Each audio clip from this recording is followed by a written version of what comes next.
Thank you all. Thank you. It's great to be with you. It's good to see you. It is great to see you too. I mean, you've been like on a whirlwind here. Yeah. Are you a little jet lagged or no? You know, yes, I am a Okay. little jet lagged. So we did a trip where we went to France and then to Germany, and then we went to San Diego for a family wedding, and then back in DC, and we did all that in like 7 days. So a little jet lagged, but that's okay. Well, I'm in a good place right now, Mercedes. Well, I got some sleep last night. Okay, good. Then we're ready. We're ready. But it's a real special day today. You know what today is, guys? It's February 20th. That means our 31st 30 days, the happy one-month anniversary of the Trump-Vance administration. I mean, how exciting is that? It's very exciting. It's hard to believe we've only been in office for a month, because I think we've done more in a month than Biden did in about 4 years. Yeah. And thank God for that. But you know, the president keeps us on a pretty breakneck pace. He always asks, what have we done today? What are we going to do tomorrow? What are we going to do next week? Because I think he realizes this is a special moment in time. And by the way, thank you. Thanks to all of you for making it possible for us to do all the great work we've been doing in the administration. I know we wouldn't have been here without you, but I think the president is acutely aware that the American people gave us a window to save the country, and that's exactly what we're going to do, and thank God for that, because it's been a hell of a lot of fun the past month. Okay, so I don't even think we can keep track of all the things you all are doing. In fact, I don't even think the press can keep track of all they're doing. I mean, they talk about the shock and awe strategy. Seriously. So when you're looking at this list after list after list, what stands out to you? Well, speaking of the press, I do think that we've had maybe more executive orders than CNN has viewers tonight. So hello to our friends at CNN.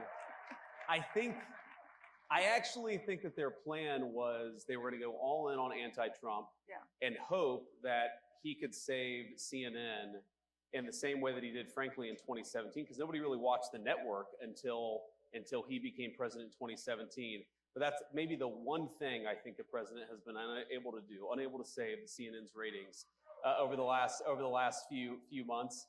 But look, I think that what the president has tried to do is recognize that we have a historical mandate on a few issues. We have to secure the southern border, and thanks to his actions, border crossings are down well over 90%, and we're just getting started. He recognizes that we have to really unlock the engine of American growth. We've got to get back to having a growing economy that creates good jobs and high wages for the American people. And a lot of that goes back to drill, baby, drill. We've done more on energy under President Trump's leadership than I think any administration in history. And that's not an exaggeration. And of course, we're going to do more. And then I think the third thing that he's tried to do, of course, with the help of Elon and all the great folks at Doge, is ask, what are we doing with all of the American taxpayers' money, and why are we wasting so much of it on garbage that the American people either aren't aware that we're spending it on or don't want to be spending it on in the first place? Like, for example, the stuff that we've figured out, Mercedes, is unbelievable. Why are we spending money on progressive modern art projects centered around toilets in Afghanistan? That's actually something that your tax dollars were funding until very recently. And I think all of us are sitting around and asking, what the hell have we been doing with the American people's money for the last 4 years? Let's turn off the spigot and spend the American people's tax money on the American people's priority. And that's, of course, been a big focus of the administration, too. Let's dig deeper into the immigration issue. Sure. We've seen, and you've met many of the victims, people who have family members who have died, been tragically murdered. Those angel families in the hands of these criminal illegal aliens. Sure. What's your message to these families? What is your message to these horrific drug cartels and human traffickers who have preyed on the most vulnerable in the world? Well, our message to the drug traffickers is get the hell out of our country. Your free ride is over because President Trump is back in the Oval Office. That is, you're not welcome. You were never welcome, according to the American people. But unfortunately, you had President Joe Biden, who allowed you to run free over the United States of America. And Donald Trump has said, You're terrorist organizations. We're going to go after you. We're going to wage war on you. And certainly we want you out of the United States of America. And that's an important message, of course. But our message, and you know this, Mercedes, our message to the families is President Trump cares about you. He thinks that it's disgraceful what your own government let happen to your children, to your grandchildren, and it's got to stop.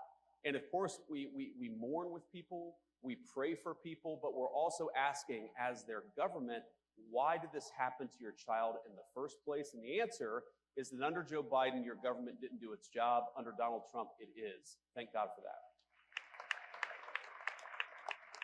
On the economy, and I'm getting this question all the time, you know, it's this question of affordability, right? Yeah. There's a lot of stress on our families, something that I think Joe Biden could not manage in terms of really helping lower that cost of living and making things just simply more affordable. Sure. We talked about energy independence being a critical component of this, of ensuring that we unleash this economic prosperity. What more needs to be done?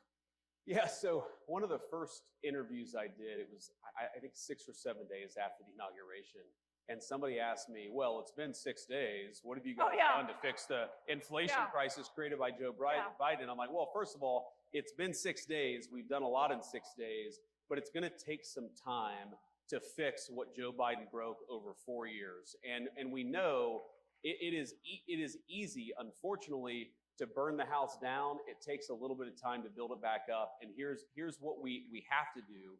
Because look, the fundamental goal of our immigration policy, of our border policy, of DOGE saving taxpayer money, the fundamental goal is we want your children and grandchildren to be able to raise a family in security and comfort in the country that we all love. That is the whole goal of President Trump's agenda. Like, safety and prosperity, right? Yeah. It's pretty common sense stuff. And we know that to do that, we have to, first of all, unleash American energy. Now, why is that so important? Because look, if, we all know grocery prices got too high under Joe Biden's leadership. Well, one of the main drivers of groceries is energy. Because the farmers are paying more for energy, then we're all paying more for what the farmers grow. And if the truck drivers who are delivering the groceries are paying more for fuel, then we're all paying more for what the truck drivers are delivering to the grocery store. If we unleash American energy, that will do more than anything to drive down the cost for the American people. The second thing, Mercedes, is we have got to stop spending the American people's money on garbage. Every dollar that we take in and spend, you have to pay for, either through taxes or through inflation. And if we spend the American people's money more wisely, if we stop taxing and spending the American people to death, that's also going to bring relief to all of the pricing pressures that are out there. We're going to make it affordable to live in this country again. That's our mandate. That's our goal. And you're right, there's a lot more that we can do, but I think we've got a pretty good start after 30 days. We've got a pretty good start. But we've got this big, beautiful one bill budget reconciliation scenario. How is that working? What are the dynamics that are happening right now in Congress and what the administration is doing to ensure that a lot of what the president is wanting to do in terms of really pushing forward with economic prosperity and his tax relief initiatives gets done in these bills? Sure. Yeah, it's really important. So the Senate obviously has its own approach, and the president has been very clear that his preference is to put everything in one bill. Right. And part of that is just simple legislative strategy. I think the president has learned a lot about how DC works. And I actually talked to the president about this yesterday, and he said to me, look, it's very rare that you can get 2 reconciliation bills done in one Congress, which is why he thinks we've got to do a lot with that one big, beautiful bill, that first reconciliation package that we're going to get through the House and the Senate. It's going well. It's early, right? This stuff takes time to put together. I think, if you had a record pace reconciliation bill, we would get this thing done in May or in June. I think we're on track to do that, but we've got to do some basic things, Mercedes. One, like I said, we've got to continue to unleash American energy. That's part of the reconciliation bill. We've got to make sure that other countries stop taking advantage of us. That's a big part of President Trump's tariff policy, is we got to stop being taken advantage of. Of course, we want to make the President Trump tax cuts permanent and extend them into the future. We want no taxes on tips. We got to do some of the things we talked about during the campaign. That's got to be part of it. And then finally, and this is really important, everything the president has done on the border, we have got to empower him to do it, not just for a month, but for the next 4 years. And we've got to hire more Border Patrol agents. We got to give Tom Homan and Stephen Miller and Kristi Noem the resources they need to secure the border. And just not to return to the border, but I think so many of our issues come back to the border, because if you take 30, 40 million illegal aliens, you take Medicare fraud, Social Security fraud, why are we taking the people's Social Security payments and giving it to illegal aliens? We know that's happening in the United States of America today. We've got to stop it. If you get control of the border, Mercedes, you do more to control the fiscal problem, the financial problems that we have in this country than almost anything. Get illegal aliens out of our country, make sure American tax dollars go to American people. That is how you solve the fiscal crisis in the United States of America. Shifting to your incredible speech at the Munich conference. Did you all watch that? I don't know. I think they I'm really glad you guys liked it. Not everybody liked it. Okay. You guys liked it. Okay. Not everybody liked it. So,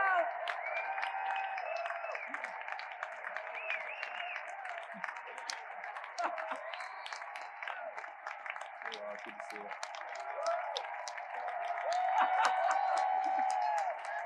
Thank you.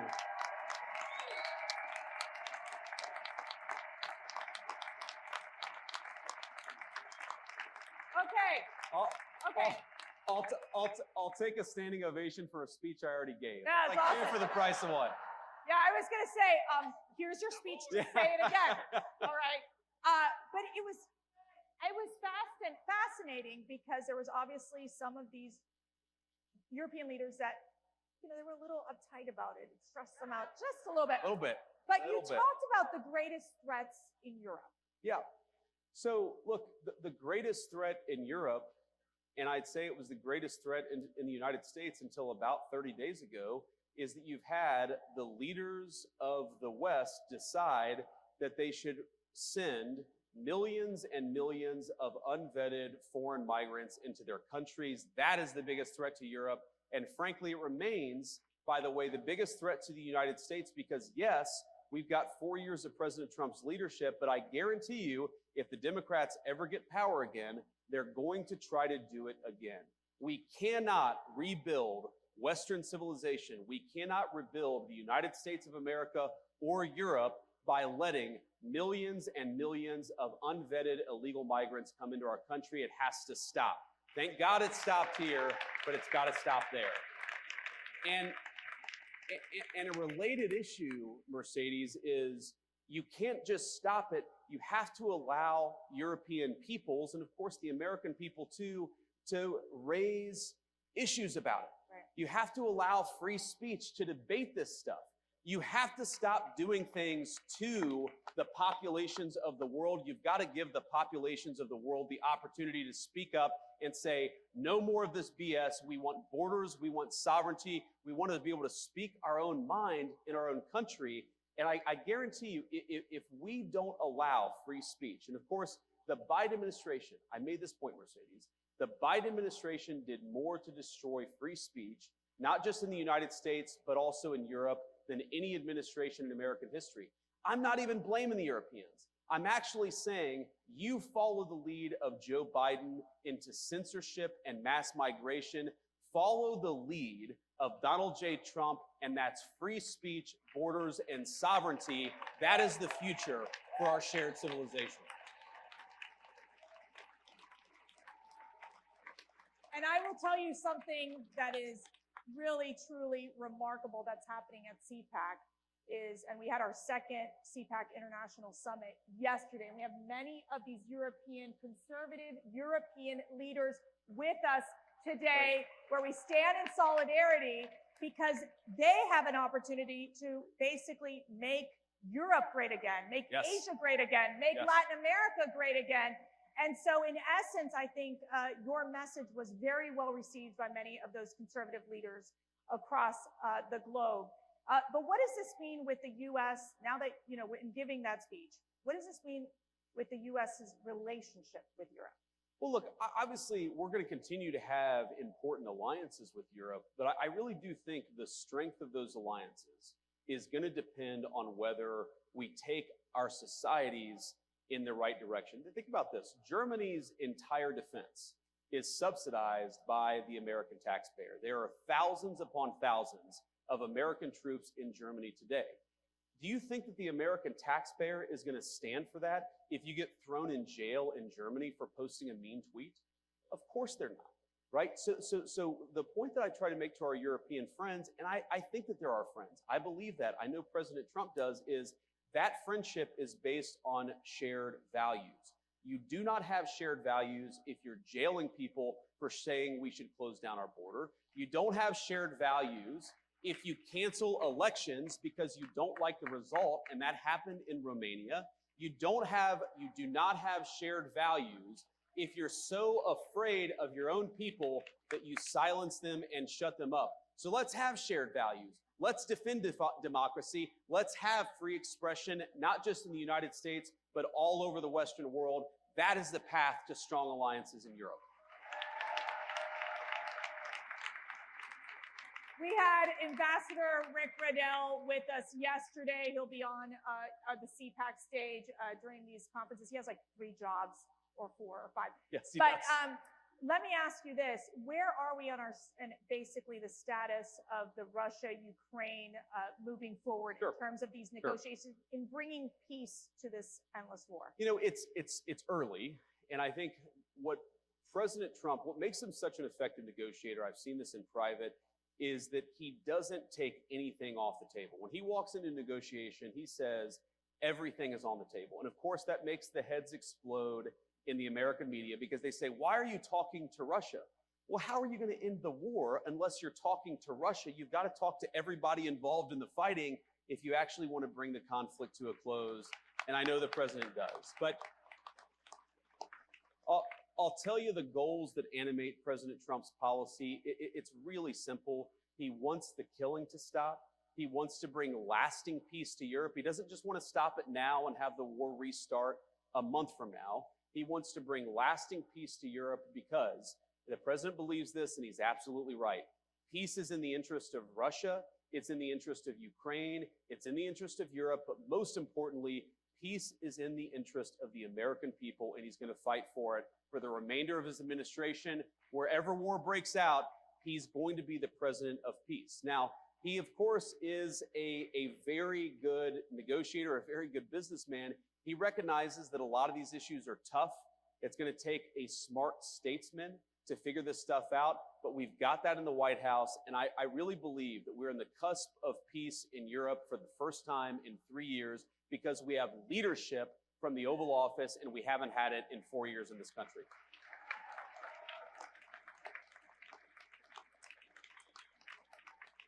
Matt and I mentioned this right when we started the conference. We're honored by the presence of 2 hostages that were freed after the Hamas atrocity, the tragedy that we've seen happen. And we have several of the family members as well who still, they're there. Where their loved ones are still being detained by Hamas.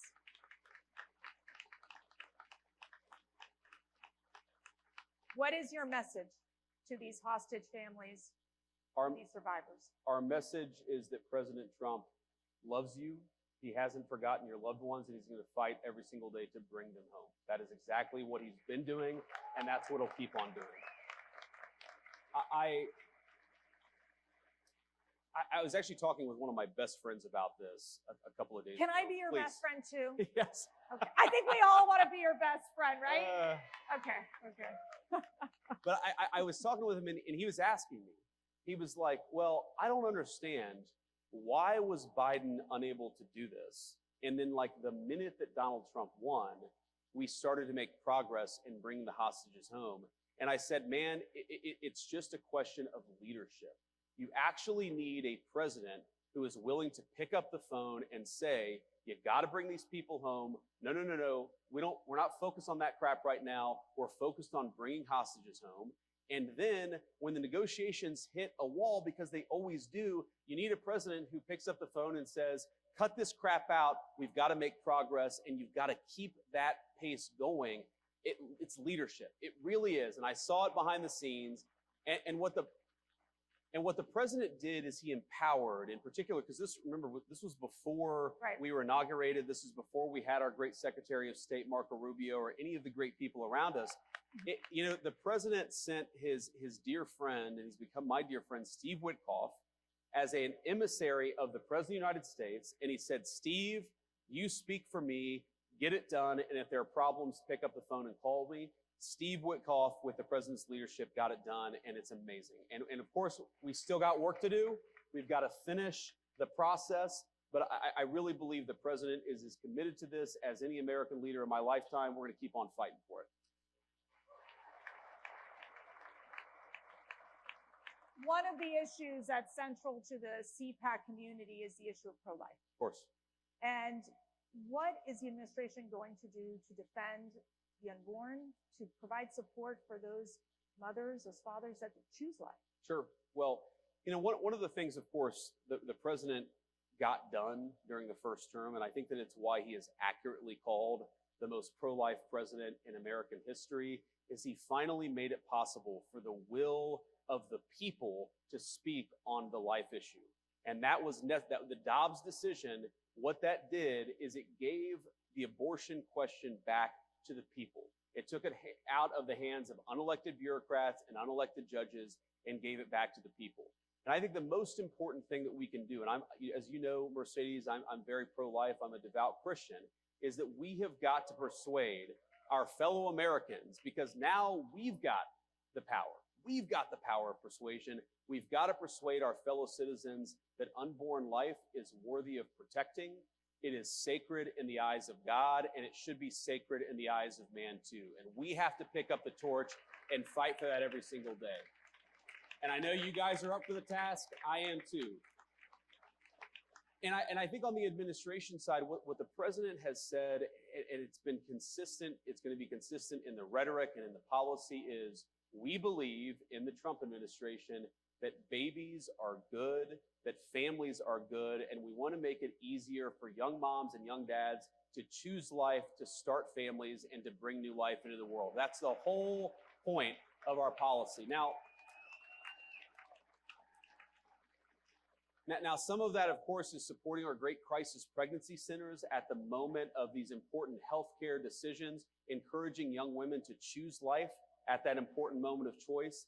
Some of that is bringing costs down so that young moms and dads don't look to the future and a new baby and say, how can I afford this? And if they're able to actually afford to raise a family, maybe they'll start thinking of babies as the blessings that we all know that they are. Yeah. And I think, I think fundamentally, this is going to take a lot of leadership from the president on down, but from every single person in this room. We've got to persuade our fellow citizens to stop thinking about babies as inconveniences to be discarded. We've got to start thinking them as blessings to cherish. And that's exactly what I promise to do. So now we're going to get personal. This is going to be so fun. Your faith. Yep. Why is it so important to you? What does it mean to you? Tell us why, when you go every single day to work, how faith is a part of who you are. Well, first is I believe the fundamental tenet of the Christian faith. It's not just a set of good moral principles, though it is that. I think the fundamental tenet of our faith is that the Son of God became man. He died, and then he raised himself from the dead. That is the fundamental tenet of the Christian faith, and I think so much flows from that. And I think one lesson that flows from that is that we shouldn't fear death. Of course, death is a very bad thing, but there are much more terrible things than just losing one's life, and importantly, you could lose one's soul. And I think whether it's fighting for the unborn, or fighting for peace and security for our citizens. I want us to be the kind of society where my kids can grow up to be virtuous young people, can be good young Christians, of course, because that's what I'm trying to raise them to be. And that's what our public policy is trying to do. Creating the space where moms and dads can raise their children in their faith to become good young people who believe the things that I do. That is what I'm trying to create, is the space for you, of course, to raise your children as you see fit, but the space for me to raise my kids to be the kind of young people that I think they ought to be.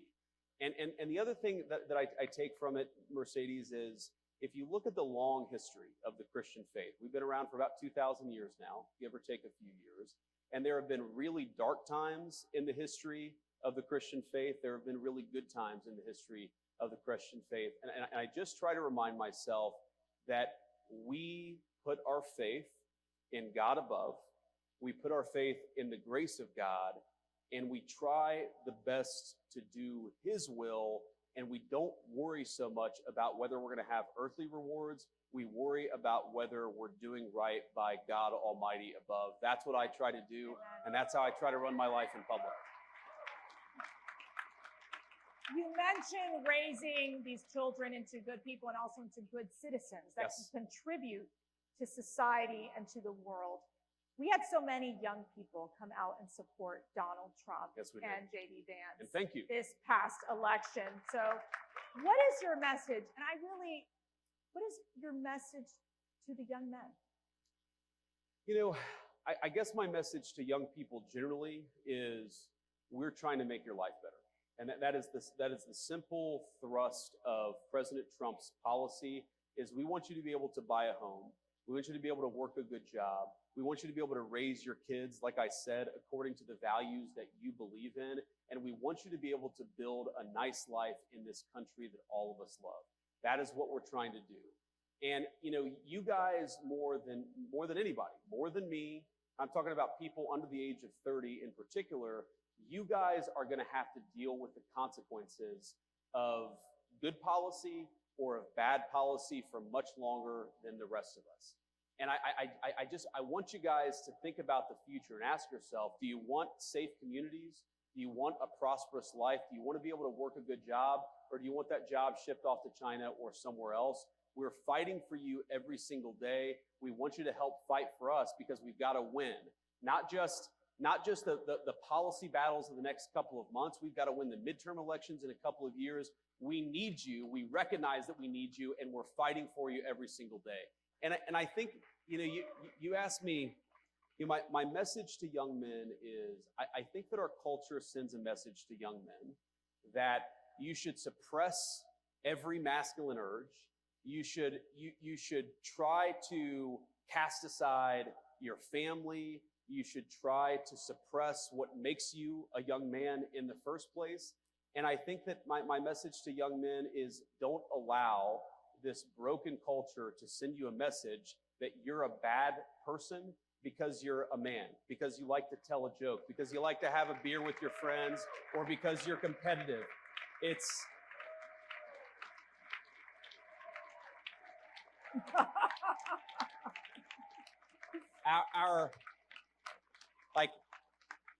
our message, the cultural message, and I think the president's and mine is the exact opposite, but our cultural message is, I think that it wants to turn everybody, into, whether male or female, into androgynous idiots who think the same, talk the same, and act the same. We actually think God made male and female for a purpose, and we want you guys to thrive as young men and as young women, and we're going to help with our public policy to make it possible to do that. And by the way, I actually think, Mercedes, this is the thing that President Trump, this is why the media went after him so hard, is because, you know, when I think about, like, what is the essence of masculinity? You could answer this in so many different ways, but when I think about me and my guy friends, we really like to tell jokes to one another. Like, we like to laugh. You think of all the movies that were really popular. Are you saying you're pretty funny? I try to be. Okay, President Trump, who's funnier? Who's funnier? President Trump. All right. Let's be honest. There you go. He's got the best sense of humor of any American political figure. But I think this is why young men in particular are so, they're so inspired by President Trump, is because he doesn't allow the media to tell him he can't make a joke or he can't have an original thought. President Trump just says what's on his mind. That's a damn good thing, and it's a good example to set for young men in American culture. I always tell my 5 daughters, so I don't have any sons, but Matt and I, we have 5 beautiful daughters, and I always say, the most important decision you'll ever make is who you marry. That's right. Always who you marry. And you made a very important decision in marrying Usha. I did. And I married up. She is a beautiful second lady, and I want to know, what is the best advice Usha has given you? Well, one This is so fun. Okay. This is going to be very personal. One piece of advice she gave me like a week ago was, you should be nicer on social media. I don't know that I'll take that advice. Some advice is good. Some advice is, can be good, but you don't have to always take it. You sound like my husband. The best advice Usha ever gave me, when it comes, she gave me so many good life advices, or pieces of advice, but the best advice she gave me when it came to politics is, don't let them filter you. And in politics, you've got consultants and you've got media professionals, you've got pollsters, you've got a lot of people who try to tell you what to say or how to behave or, what to do. And Usha just said, just be yourself, be authentic, go out there and say what's actually on your mind, maybe a little nicer from time to time. But I think that's the best advice that she gave me. And that's why we take our kids everywhere. And that's why I'm not afraid to make a joke on social media, even if it's sometimes a dad joke. Forgive me, all of you who don't like dad jokes, but you just got to be yourself. Yeah. And I think that's President Trump's superpower in American politics. And that's probably the best advice Usha ever gave me, at least on politics. Okay, last question. What inspires you every day? Well, one is my family, right? I'm blessed to have a 7-year-old, a 5-year-old, and a 3-year-old, and I can't help but see the country through their eyes.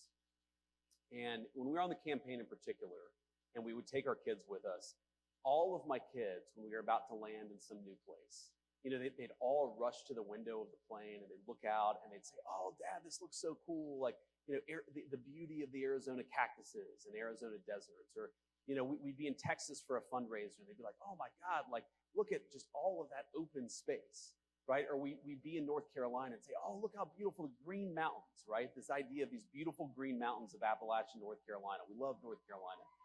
And I guess what inspires me is you can't help but be hopeful and energetic and optimistic about this country when you see it through the eyes of a child. So I hope I never lose that perspective, because it does inspire me every day. Well, Mr. Vice President, you inspire us every day. We are praying for you. We are praying for your family. We are praying for this incredible administration, for, of course, President Donald Trump. And we are honored that you are here with our CPAC family. And I'm honored to be here. Thank you. you. Thank you so much. Thank you all.